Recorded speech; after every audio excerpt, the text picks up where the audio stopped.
Mix na natin.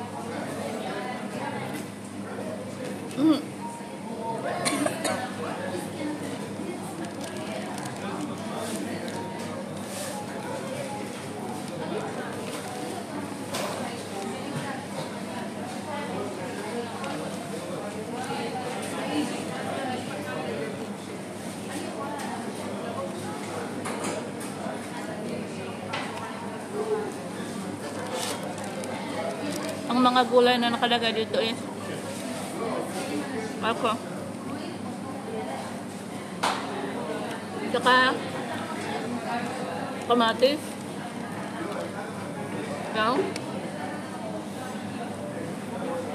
cherry tomato.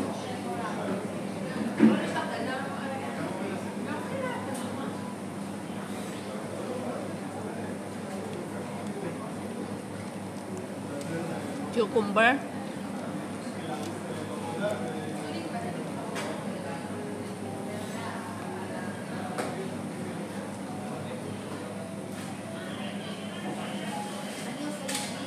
Kumbaga, dahil hindi nila nilagyan ito ng asin,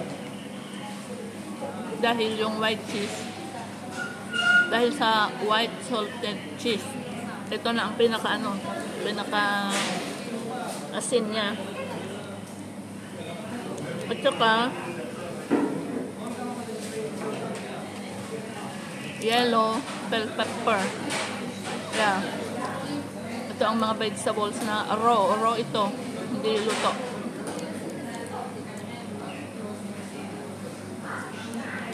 Tsaka olives.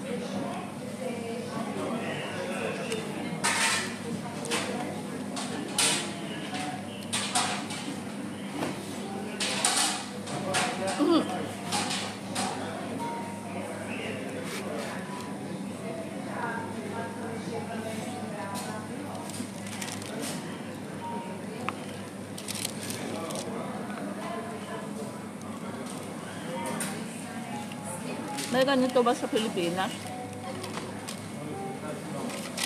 Parang pechay siya. Pero hindi naman pechay. Hindi rin hasa.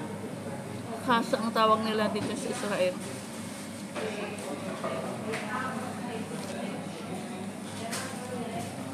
Iba naman yung bok choy at saka ano pa ba yung isa?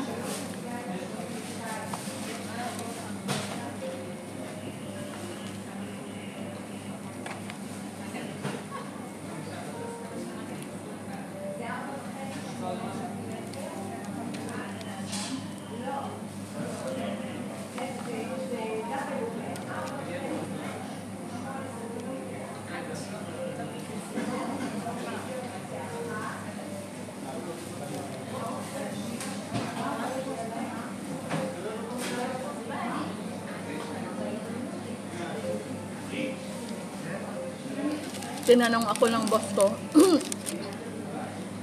kung anong kinain ko kahapon. Sabi niya, dahil alam niya na hindi ako bawal magdala ng pagkain dito. Sabi niya, bibili ka ng pagkain doon. Bumili ako. Diba? Bumili ako ng dalawang cinnamon bread. Saka yung carrot juice. Bali 22 ang bayad nun. Pero hindi ko kinuha yung hindi ko kinuha yung resibo. Ngayon, sabi niya sa akin kagabi, bili ka ng pagkain mo bukas, kunin mo yung resibo. So ito na.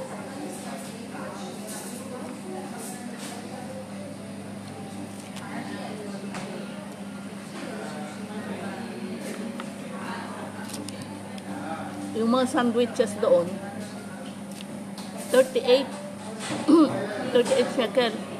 Ito ay 39. Ayokong kumain ng tinapay. So dito na lang ako.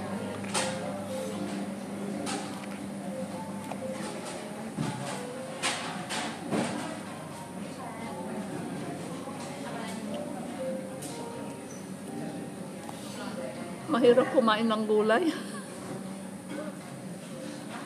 Pinagtsitsagaan na lang Kaya kayong mga kabataan, mag-iingat kayo. Pag bata-bata pa kayo, huwag sobrahan kumain ng mga matatamis. Yun ang ginawa ko noon paborito ko. Ngayon, matanda na ako. Ang hirap ng kumain. Kahit mahirap kainin tong gulay na hindi luto, pinipilit na lang para mabuhay. Diba?